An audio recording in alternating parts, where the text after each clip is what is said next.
Hello everybody, I am Nikhil Verma and today we are going to go through the first module of corporate accounting, which is valuation of goodwill.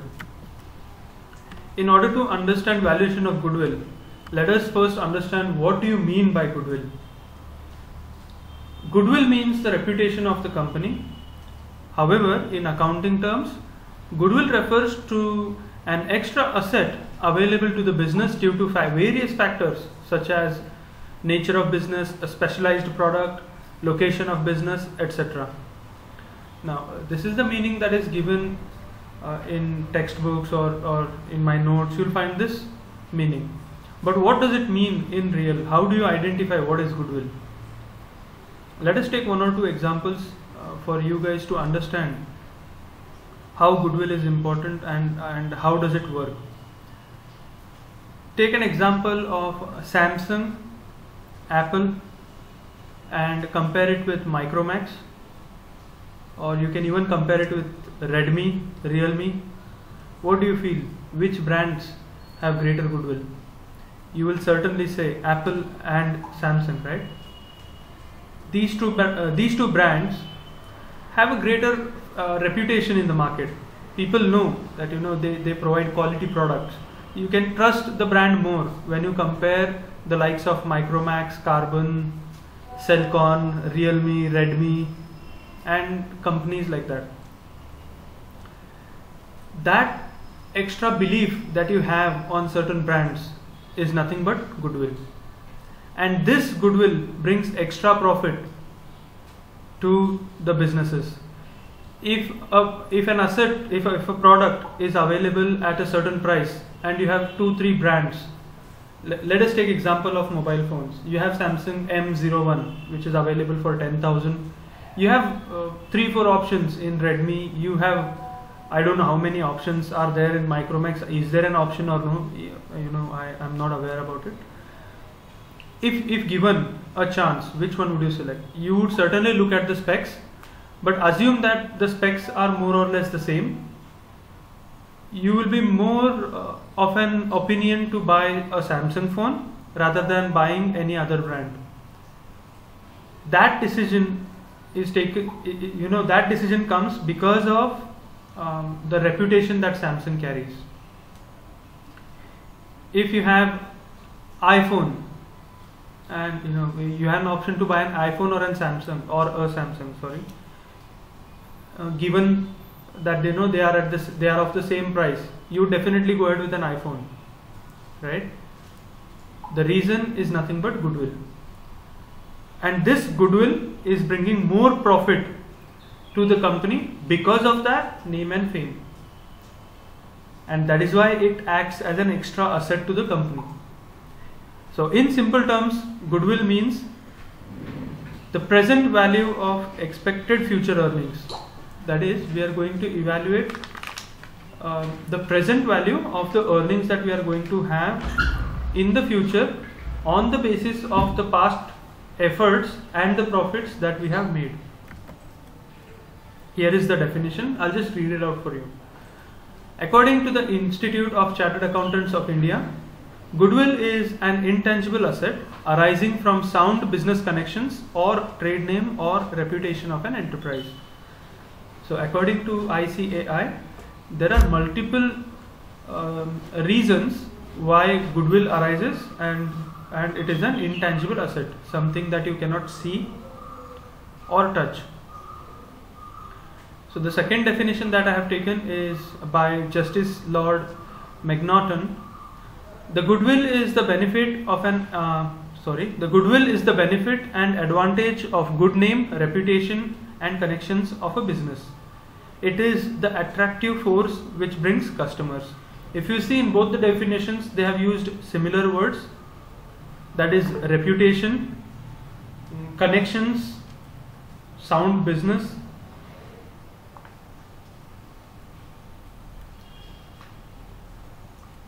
And that goodwill is an intangible asset. Now let us look at characteristics or features. You see, the first and foremost characteristic that is mentioned is that it is an intangible asset. you cannot see goodwill or you cannot touch goodwill. You cannot separate the goodwill from the brand, and that is why it is considered as an intangible asset. The second point is again the same that I just spoke about. Goodwill is an inseparable asset which cannot be sold separately. You cannot just sell the goodwill. Like I told you guys, you cannot separate the goodwill from the brand or the company. So if you cannot separate it from the brand or the company, you will not be able to sell it separately. Goodwill has a value in case of profit making business, and it has no value in loss making businesses. That means goodwill does not have a negative amount. So if a business is making losses for in the current scenario, let's assume that a business is making a lot of losses.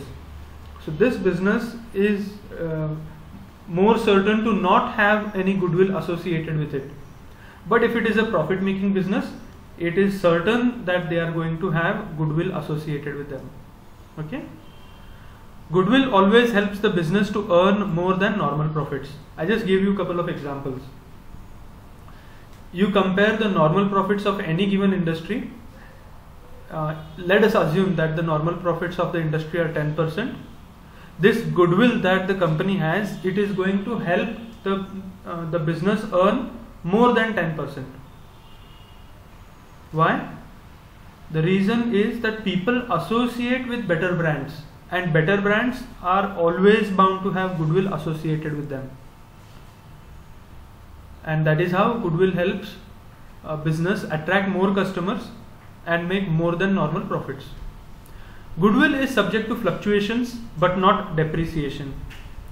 Goodwill is an intangible asset, and you got to understand goodwill in order to realize that it cannot have any depreciation. But it is definitely going to fluctuate every now and then. If a brand has a good name today, good name and fame, good fan following in the market, but one wrong thing, one wrong step, one accusation on the brand, and the goodwill starts to falter. One defective product, one defective service, and if it makes news, and if it spreads around, the goodwill will fall. The goodwill will start to fluctuate. On the other hand, if your name, if your offerings, if the product or service that you are offering has garnered more attention than normal, it is going to help you gather more goodwill. It is going to help you. It is going to make you famous. So when it makes you famous, it is going to get you fan following, and it is going to build your brand. When brands are built, customers become loyal. You tend to add more people. When you do that, your goodwill is increased.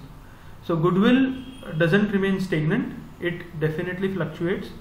It might rise sometimes and it might fall sometimes, depending on various factors.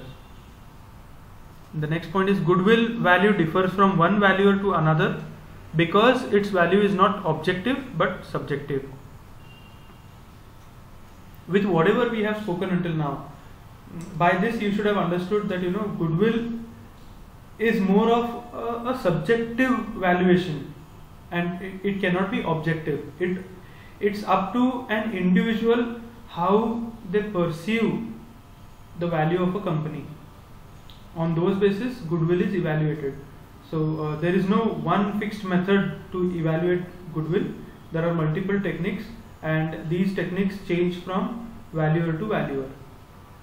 And the last point is goodwill is recognized by Indian Accounting Standard 10. On this particular point, we are going to discuss more in the next few slides that we are going to get. So let us not discuss about it more. Let's just remember that one certain type of goodwill is recognized by Indian Accounting Standard 10. The next point that we have is need for valuation. Why do we need to evaluate goodwill? Why is there a need to find out how much the goodwill is? Well, for that we have three scenarios rather. Firstly, we are going to see why goodwill needs to be evaluated in case of sole trading concerns. Then we are going to look at the reasons why we need to find out the value of goodwill in case of partnership firm. And lastly, we are going to look at joint stock companies. So first, sole trading concerns.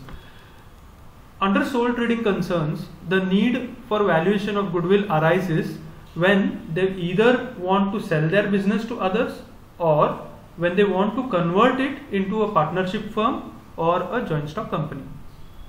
So let's say you have started a business, and now that it has garnered a lot of attention from the customers, you might be thinking to either convert it into a joint stock company so that you can grow your business more, or you are trying to get into a partnership so that you can get more funding, or whatever reasons lying thereof.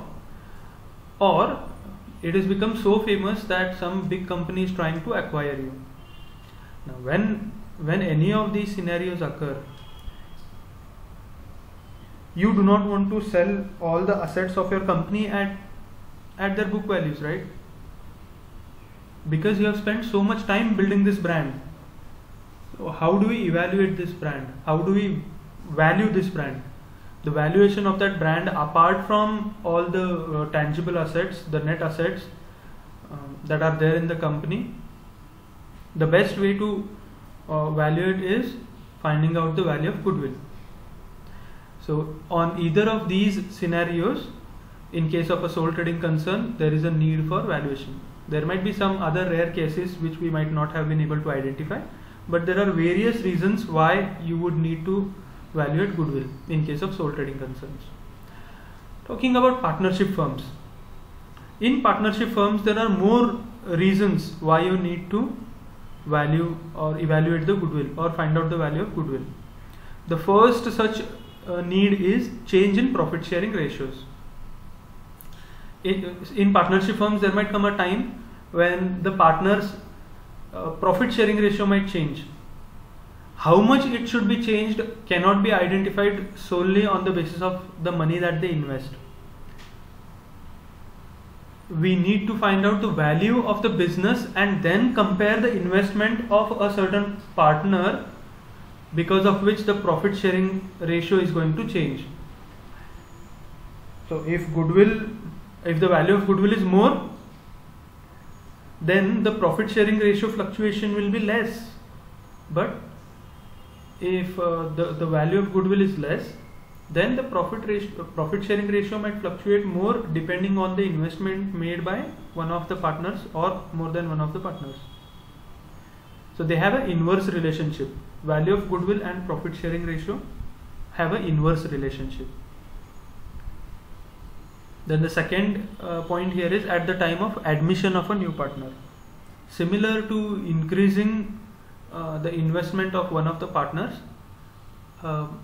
adding a partner also is going to change the profit sharing ratio. It is going to add one more person in the profit share. So how much share of the profit should the new partner get cannot be determined on your investment and the new partner's investment alone, because when you invested the scenario was different, and now when the partner is investing the scenario is different. How is it different?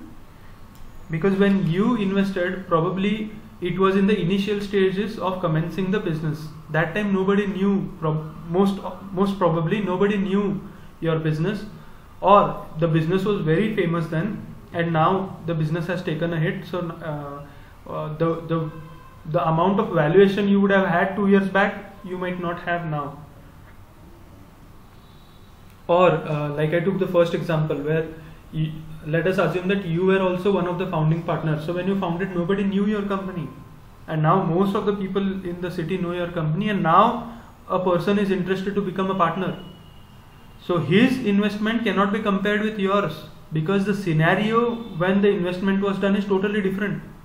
So how do you make justice with this kind of investment? How do you make justice? You can justify the profit sharing ratio of the new partner by finding out the value of goodwill of the company, and then you can tell the new partner that the goodwill of our company is now this, and on this basis if you invest this much, you will be given a share in the profit of this much. So on those basis you can calculate the profit sharing ratio. The third point is on the death or retirement of a partner. If one of the partners is retiring, or God forbid a partner has deceased, then they will have to find out a technique of how do they go about doing their business.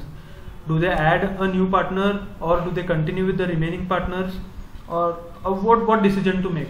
On those basis, on the basis of their decision, the future of the business is decided. So when a partner is deceased or a partner is retiring, there will be a change in profit sharing ratio, and whenever there will be a change in profit sharing ratio, we will have to calculate the value of goodwill. Another point is when the firms want to amalgamate with any other firms, adding one more firm or amalgamating with any other firm,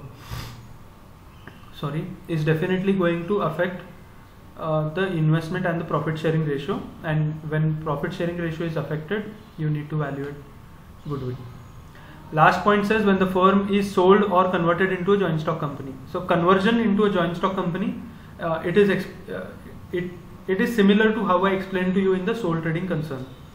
So even in partnership firms, sometimes you would want to sell it to somebody, or somebody is willing to buy your firm, or you are converting your firm into a joint stock company. Since there will be a change in the ownership or the way the company functions, there is a need to calculate the value of goodwill. In case of joint stock companies, when there are two or more companies that want to amalgamate under purchase method alone. Amalgamation is something that will be covered in the next semester, so you will be able to understand amalgamation more then. There are two methods under amalgamation. One is a merger method and another one is a purchase method. So for now you guys just understand that only under purchase method, when two or more companies are trying to amalgamate their business, there is a need for valuation of goodwill. That means one of the business or some third new set up business is willing to purchase the shares in the company, and or trying to purchase the entire business. When they are trying to purchase your business, there is a need for valuation of goodwill. When a company acquires controlling stake in the affairs of another company, when one company is being acquired or some other company is trying to acquire a controlling stake in a company, there is a need to calculate the value of goodwill of that company that is being acquired, because the acquisition happens at a cost. That is, there is a consideration associated with selling of shares, so that the controlling stake is given to some other company. So when you are selling your shares, you need to find out the value of goodwill.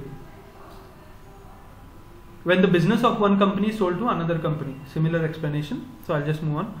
When the business of a company is being taken over by the government, similar, be it government or any other company, treatment will be the same. When a person wants to purchase large block of company's shares with a view to acquire control over the management of the company, similar explanation to controlling stake. So I hope you have understood why there is a need for valuation of goodwill. Let us look at the factors that are affecting the value of goodwill. There are variety of factors which I have already discussed since the start of this lecture, but anyways, let us just go through them fast, because these are very self-explanatory. So first one is location of a business enterprise. So the location where the business is being located is one of the very important factors that affect the value of goodwill. If a business is set up in Bangalore, it will have a different value to its goodwill when you compare with the business that is set up in Belagavi or Hubli or Dharwad or Kolhapur for that matter. Nature of business. What is the nature of business? What industry you belong to? Even that has an impact on the value of goodwill. Trade name or reputation, already discussed. Risk factors. More risk, obviously there will be more profits, and if there are more profits, there will be more goodwill. Possession of trademarks, patents and copyrights. Even these things play a big part in evaluating or enhancing the value of your goodwill. More the trademarks, more the patents, more the copyrights, more the value of business in the industry. People will know this business more because they hold a lot of trademarks, patents and copyrights, and their value will also increase depending on the market conditions, or even decrease for that matter. Next point is good relation with suppliers, industries, etc. So what kind of relation the company maintains with the suppliers, industries, customers, all its stakeholders, that is going to have an impact on the value of goodwill. Skill of management, attractive advertisements, how you advertise. Airtel has been able to build a brand on the basis of how they advertise themselves. Coca-Cola for that matter, Thumbs Up, a variety of brands that we can take example of how they are able to build better relations with customers depending on their attractive advertisements. Sincere, loyal, efficient and controlled employees. The more the control on the employees, the better work culture persists in an organization. The better work culture, the better name and fame. The better name and fame, better goodwill. And various other factors like continuous research and development activities, maximum number of outlets and service centers for the product. This is another important factor, guys. Post-sale service, that has really great impact on the value of goodwill. It doesn't matter how much you sell, but how you react after selling is what matters the most in the current scenario, that is in the modern trade. Next is effective training programs, reliable and high quality products. This goes without saying. Good and sound public image. This particular point goes hand in hand with various other points that we have seen now. Favorable government rules and regulations and favorable industrial policies. Now that you have understood what is goodwill,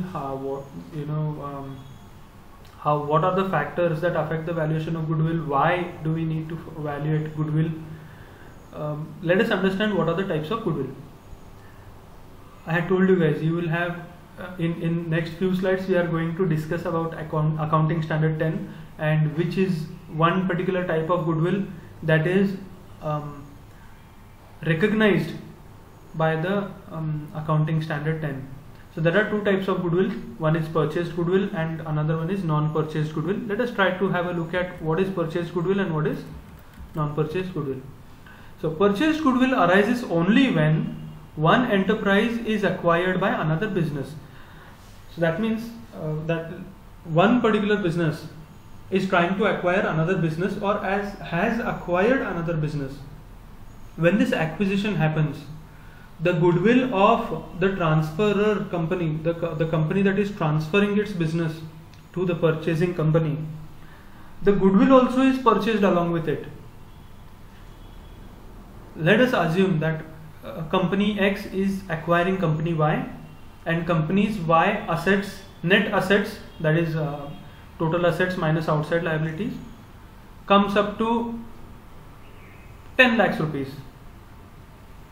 But company X is making a payment of 15 lakh rupees, which means the 5 lakh rupees that is paid extra is because of the goodwill that exists in the market of company Y.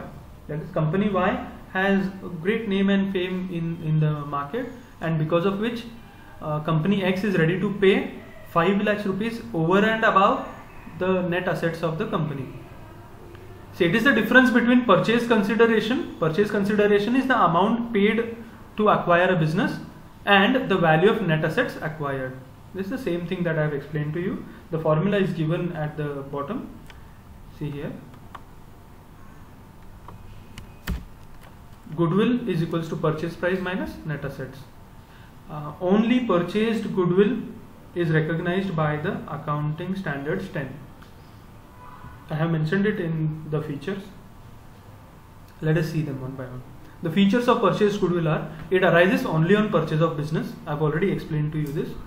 It is the amount of difference between purchase price and value of net assets acquired. Even this has been explained. It is recognized by the accounting profession. I just explained to you that.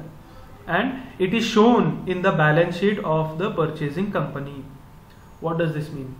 This means that usually goodwill is not supposed to be shown in balance sheets. goodwill can be shown in the balance sheet of the purchasing company only.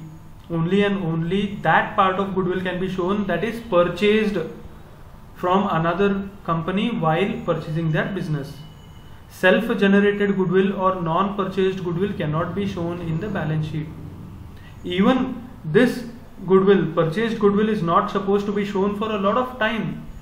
The company will have to find out ways to defer the adjustment of goodwill and to write it off as soon as possible.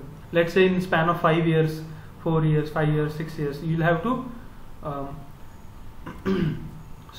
write off the goodwill in the form of deferred payments, or anyhow you can do it. The next type is non-purchased goodwill.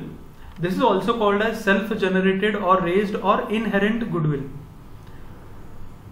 As this is a self-generated goodwill, there are no costs associated with it, hence it cannot be shown in the balance sheet. Self-generated goodwill means you find out the value of your goodwill, but you do that for the sake of understanding what is the value of your goodwill. You cannot show this goodwill in your balance sheet because you have not incurred any kind of expenses to generate this goodwill, as in to purchase this goodwill. You have not spent any money, and that is why you cannot show it in the balance sheet. See, the features of this particular goodwill are, it is self-generated. Like I told you guys, you find out the value of goodwill just to understand what is the value of your goodwill in the market, or if you're trying to sell your company to some other company, that is when you try to find the value of your goodwill. This is a goodwill that is self-raised or inherent. No costs can be placed on it. You cannot say that I spent this much money to raise this goodwill. You cannot do that. Okay. It is not reflected by purchase transaction. Since you are not purchasing this goodwill, it is not reflected by a purchase transaction. It is not shown in the balance sheet. Like I told you guys already, it cannot be shown in the balance sheet. This value of goodwill, that is non-purchased value of goodwill, is solely based on subjective judgment on the basis of valuer. How you evaluate the goodwill of your company, the company that is trying to purchase your company is not going to evaluate the goodwill in the same terms. They will have their own technique of evaluation of goodwill of your company. So when you sit for the trade, they are going to come with their own negotiation styles. They are going to come up with their own value of goodwill of your company, and on those basis they are going to have negotiations with you. Now coming to the last part of the first lecture, we are going to see which are those methods that we are going to learn in this module. Methods of valuation of goodwill, that is. There are two methods, broadly classified into two methods. The first method is valuation based on net assets method. This is usually asked for 5 marks. But the most important part of this module, that is valuation of goodwill, is the second method, which is valuation based on profitability approach. Usually questions for 15 marks are asked on this method. Under valuation based on profitability approach, there are two types. First is average profit, and second one is super profit. Under average profits, we have 3 more types, which is simple average profits method, weighted average profits method, and capitalization of average profits method. We will have a look at them individually probably in the next class. Then under super profits, there are 4 types. First one is purchase of super profits method. Second one is sliding scale valuation of super profits method. Third one is annuity method of super profits method, and fourth one is capitalization of super profits method. So this was a brief introduction of valuation of goodwill. From the next class, we might start with illustrations. I don't want you all to keep a mind block that corporate accounting is tough. I have told it in the previous lecture as well. Corporate accounting is fairly easy, very easy to understand if you pay attention and listen to the lectures. And if you have any doubts, get it clarified then and there. Don't wait for the professor to ask you individually, are there any doubts, or are you not understanding something, because it will be difficult for us to have, give individual attention to students, especially in this current pandemic situation when we are taking classes online with the help of YouTube videos. We are making these videos and uploading online so that you can watch them again and again until your doubts are clarified. And yet if you have any doubts, you are free to contact us and get your doubts clarified. Please don't keep a mind block. I'm telling it again. Please don't keep a mind block that corporate accounting is difficult. Corporate accounting is very easy subject, and it's a subject that you can score 100 out of 100. This subject has that potential, and many students do score. Okay. With this, I conclude this lecture. From the next class, we'll start with illustrations. Thank you so much, guys.